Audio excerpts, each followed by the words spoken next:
Hi guys, Wen here, Vaping Wen, and I'm back today with a quick review slash preview slash rebuild video of a product that's recently hit the Malaysian market. Now I'm talking about the Foggati Hybrid, and this is the rip-off version. It's the clone version, not the original. But it just reached the Malaysian market and it's gaining quite a lot of traction. So I thought I'd just pick one up and have a look at it, have an up-close look at it, let you have a look at it, and give you some of my thoughts on the device. Now, in terms of technical specs per se, what grade of metal that's being used and whatnot, I can't really give you an answer on that. But what I can do is give you a breakdown and sort of a part-by-part look at what I feel the material is like. So without further ado, let's move the camera down and we'll have a closer look at the Foggati Hybrid Clone. Okay, so we've moved the camera angle to point down, and here is the Foggati Hybrid Clone up close. Just give me a second while I lock the focus on this webcam. Zas, okay, done. And like the original, the clone the clone hybrid atomizer comes in a number of parts. So let me just put these parts aside and let's proceed with the breakdown. So we've got the top cap, and this is a reduced chamber top cap built to house dual wicks or a single U-wick. Let's let you have a look there. Yep. It came with a strong sort of machine oil smell, so I gave this a wash with some detergent. And as you can see here, it comes with the spark drip tip as well. Put that aside. And this is the top deck itself. So as you can see, it holds two wicks, two negative screws here and one positive screw in the middle. It's still sort of the reduced chamber look on it. There is a fill hole at the back here, and it's held down by two O-rings. There is the air hole here on the lip, which means that the draw is somewhat adjustable, so you can turn it open for the full draw and turn it to the side a bit if you feel the full draw is too airy. We'll take that off. And to disassemble the Foggati Hybrid Clone, we first need to take off the positive pin, and this is an Allen key, Allen screw with a sort of instead of a washer, they have this grub or metal bit here. To take off this part, we just screw it off, and the threading is really nice on this. It's buttery. I just spin it one time and it comes off just like that. So we've got that part. We've got a tank. I can't really tell if this is Pyrex. No, this is definitely not Pyrex. It could be some cheap glass tank or a plastic tank. From the way it feels, I'm guessing it's plastic, but from the sound that it makes, it does sound like it's glass. But I don't think this is quartz glass or Pyrex. I'm going with plastic, and it's quite thick. The walls on this tank are quite thick, so that's always a plus point. Let's just measure that and see. It's about it's about 3 mm, about 3 mm thick. 2.5 maybe. No, one and wait. This is 1, 2, 2.5. So that's pretty decent. It's not like the wafer thin Pyrex, or rather wafer thin glass tanks that come with the Bliss or the steam turbine clone. So that might take a bit of a punishment. And like the original, we can screw off the center post, which is topped with an O-ring and an O-ring at the bottom. This O-ring at the bottom is probably the most important O-ring because it stops liquid from going down here into your battery chamber. So always make sure that this O-ring is on whenever you are cleaning or servicing the Foggati clone. And at the bottom there is a adjustable pin here, and this is for countering battery rattle. Not too bad, not too bad. I've already given this a very thorough wash with water and detergent, but as you can see, there are still some machining marks here. It's not really crystal clean or pristine condition in that sense, so please do keep that in mind. You might want to soak it in soap for a bit longer. I soaked it in soap for about half an hour, gave it a good scrub, and that did help to get rid of a lot of the machine oil or sort of machining smells. Now the bottom cap comes off easily. Oops. And as I said, the threading is pretty nice. The threading is very smooth, very buttery. I'm gonna destroy this button before I even use it. And like the original, the bottom is also secured with a circlip. There are 3 vent holes at the bottom here, and the lock ring works pretty similarly to the original as well. You pull, give it a twist, and you hang there. You cannot fire. You can't fire. And to get it to unlock, you just how do I do that? You just spin it. Yeah, you just spin it and it pumps up. Again, you pull, twist, it locks, doesn't fire. You either fire hard or you give it a flick and it'll pop back up. Okay, so let's do some measurements. In terms of body width, this is a 22 mm width. In terms of height without the atomizer, this is from the button to the top. It is about 63 mm. Okay, so that's decent. Let's put that next to a GP PEPS.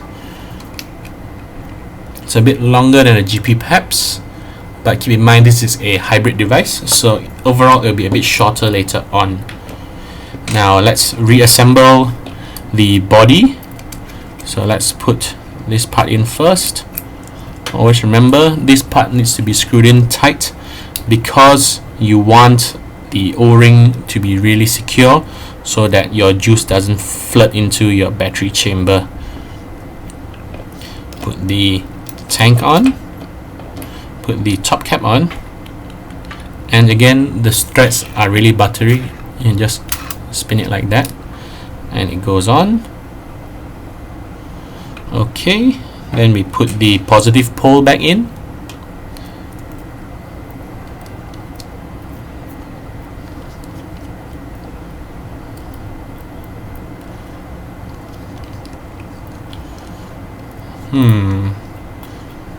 Threading on that's not that great. Let's use an Allen key and sort that out.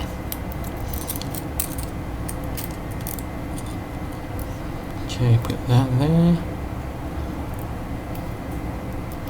Put that there. Okay, that goes in fine, no problem at all. And I always align the top cap air hole there. You can sort of give it an adjustment so that the logo on the top cap lines up with your logo here, right? And you just pop back the drip tip on.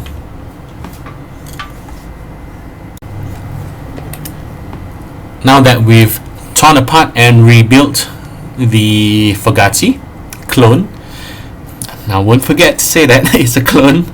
Let's get to giving it a quick recoil. Now, from the videos that I've watched online, a majority of them recommend either a U-wick or a dual wick on the Foggati, but I thought I'd try something different. I'll try a U-wick today, and this is actually the first time I'm making a U-wick, so please do bear with me. It might not be a great first time to do this since it's on camera and all that, but what the hell, right? Let's try something new. So I've got some 400 mesh here. I've given it a nice torch and I've measured it to be able to sort of just pop in like that. Let's move it in and it should sit something like that when it's done. Yeah, but I need to put in a coil first, so I'm going to pull out one side and get some Kanthal. I'm using Vapor Wire 28 AWG Kanthal. So to get about an 1 ohm, I will probably need to give it 5-6 reps.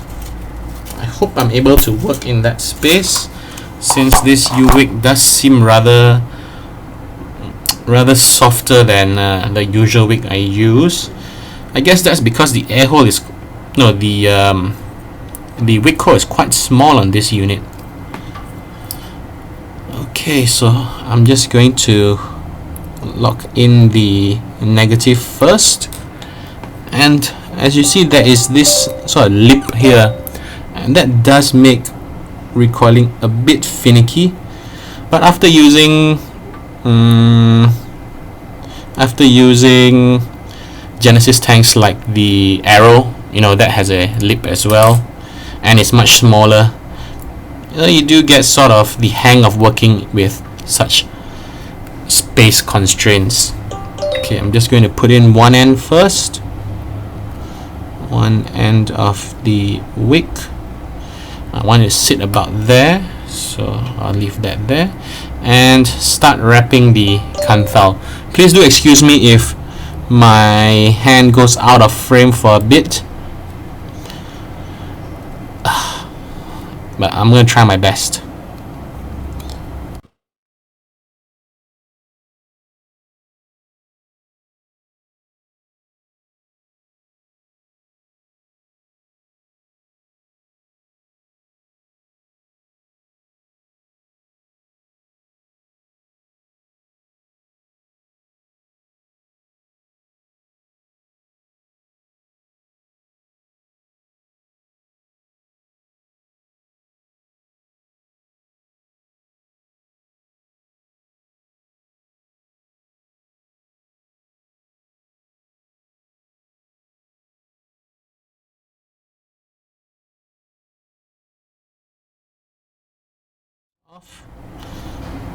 Now, I'm pretty sure this is choked.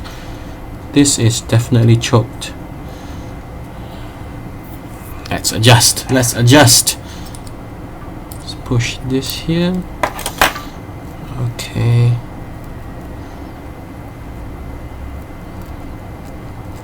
Okay, so we've got this roughly set up. I'm just going to pop in a battery.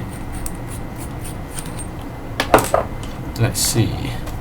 I have a flat top eFest.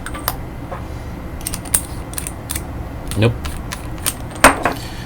Need to adjust the pole, the connector. Screw that in a bit. That's better, but not in enough.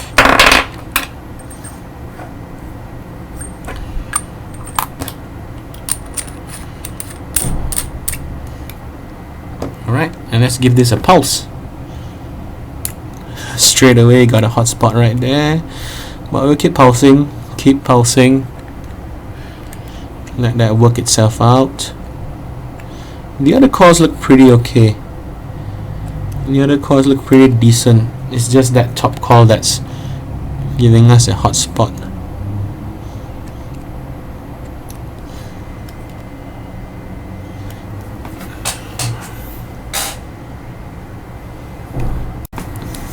Okay, so I've just pulled out this part to make it a bit easier to sort of tweak out the hotspot. Now I went and gotten a screwdriver, and I'm just going to start tweaking out the hotspots right now.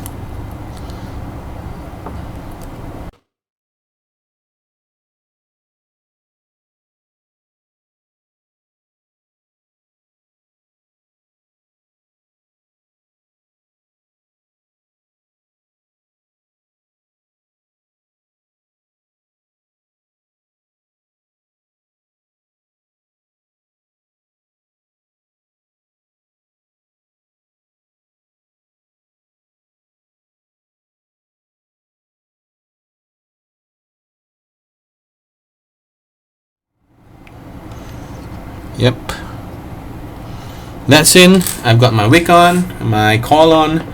All I need now is some e-liquid. Let's see what e-liquid should I use.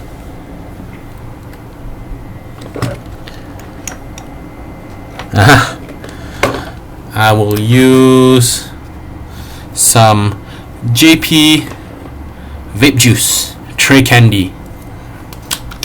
Let's just give this a few drips here to see if there's any more hot spots. Give this a quick pulse. Good. Yeah, looks alright. Looks decent. Now I'm just gonna fill this up with some juice and let's see how it vapes.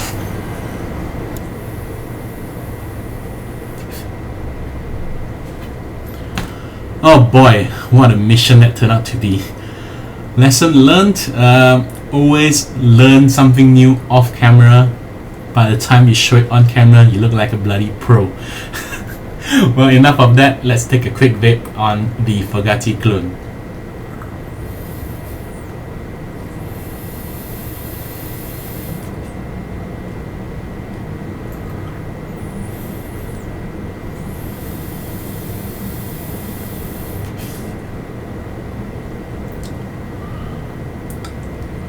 I am very impressed. I thought I was going to get some wicking issues because I thought I choked the wick at one point there, but as you see, no problems at all. Wicking like a dream, no hot spots. Very nice. And flavor production, my gosh, I'm very impressed by that. I put it on par with the G-Bell, the reduced chamber, and you know, a lot of space is being taken up by the U-Wick. Very, very flavorful. Very flavorful. Tray candy. This liquid is a peppermint based candy. Peppermint with a touch of chocolate. A review on that liquid is going to be up soon. And I get the full peppermint sensation. I get the chocolate aftertaste. I get the full flavor of the liquid in short. And it's very impressive.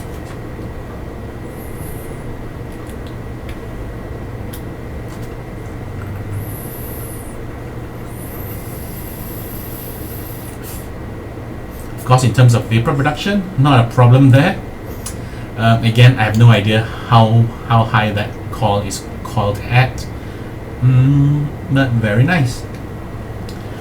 A bit of chaining going on, and it's starting to heat up, but I doubt that's a shorting issue. Yep, the battery is not hot, it's the body. It's probably the heat from the coil being brought down to the body. Can't argue with that. Happens on a lot of hybrids. But all in all, I'm quite impressed. I have the air hole open at full. Let's just twist this a bit. Put it down to half.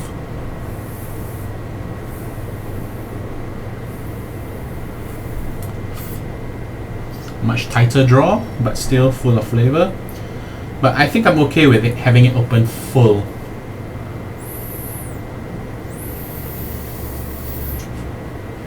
One thing I've got to say though is that the chamber, the tank is pretty small. I'm guessing somewhere about 2.5 mils. Some people might like it. You know, there's a school of people who believe that it's always good to have fresh juice in your tank. But there's a school of people like me who are pretty damn lazy to keep on refilling your juice and prefer a bigger tank. So whichever category you fit in, you might like or dislike this. I'm really loving the locking ring. When I first got it, I had some problems with it. My fingers didn't really know how to grip it and turn it, but now that I do, it's just a matter of grip, pull and twist, and it locks a bit halfway. You can't fire, and to unlock it, you just turn it and it unlocks magnetically. Pretty sexy.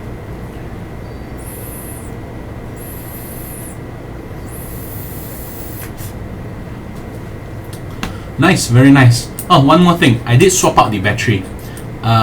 During my recall, I was using the flat top eFast. Now I swapped out to a nipple top IMR AW battery, and I just adjusted the battery, the sort of positive pole inside there, and it fits no problem. Nice and snug. No battery rattle. So at least now you know that, you know, Flat top batteries, button top batteries, they both work fine, as they should. Vaping like a dream. Okay, let's talk numbers.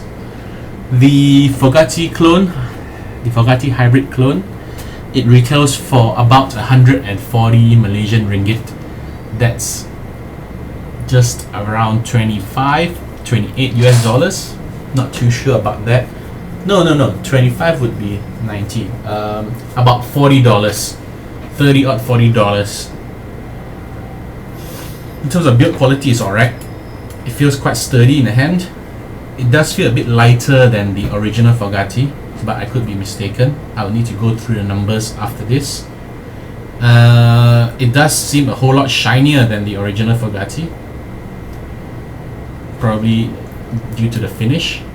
At first glance, it does look like it's made of aluminium because it's very polished and very shiny, and I expected it to be very thin, the walls to be very thin, but after holding it and using it, it does feel bloody sturdy. You see that sub-solid metal there. Give the wall a quick measurement. The wall of the tube is 2 mm thick. Let's see, in comparison to the Lux tube.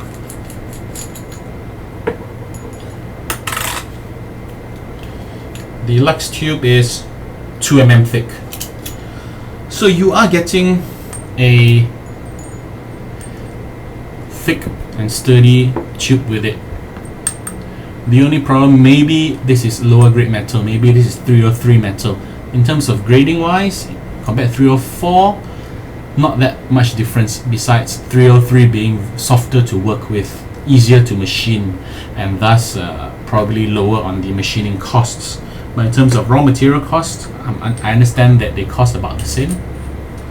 Yeah, and yeah, you know, the original Foggati is made of 304 stainless steel, not 316. Yeah, so very, very similar.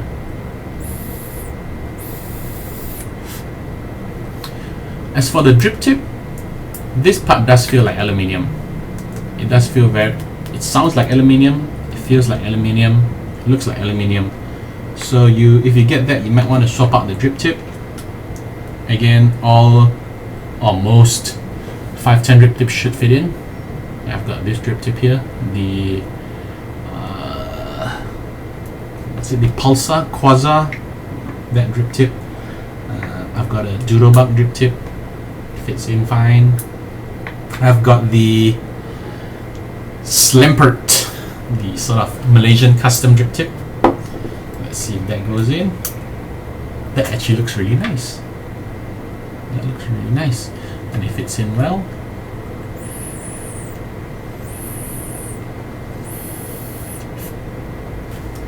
Yep, that's a nice pairing.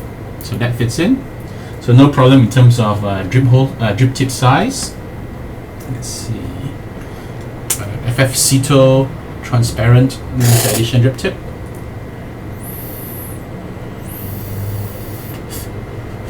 All in all, I give this pretty good rating. The only thing that I need to find out after this video is sort of give the inside of the tank a sanding down to see if it's brass. It could be chrome plated brass because it's so shiny, but the finish tells me otherwise. The finish feels like it's stainless steel. Let's do a quick magnet test.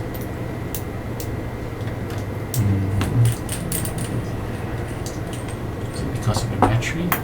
Let's see. Nope, it's not magnetizing at all. It's not even magnetizing on the screw. It's not magnetizing at all, and that's good. But you see, it's a working magnet. It's sucking the battery, but it's not magnetizing anywhere on the body.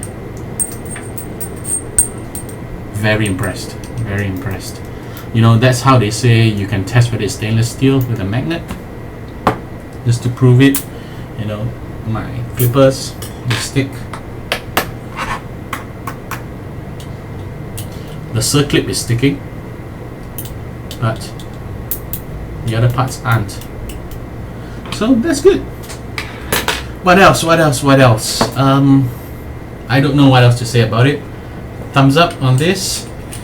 Is this something you'd be interested to buy? Please do let me know in the comment section. As you know, the Vaping One Select Store is going up pretty soon, sometime this week, and I will only be selling items which I personally would use or would recommend. So I'm not going to be selling everything and everything under the sun, only selected items. So if this is something that you'd be interested in getting, do leave me a message and I can try and sort out some stock for that. Okay, I've dragged this on for a bit too long. I'm going to cut this video now and I'm going to leave you with a quick vape and a goodbye. So vape on, brothers. Have a good week ahead. Happy Sunday. I'll see you soon.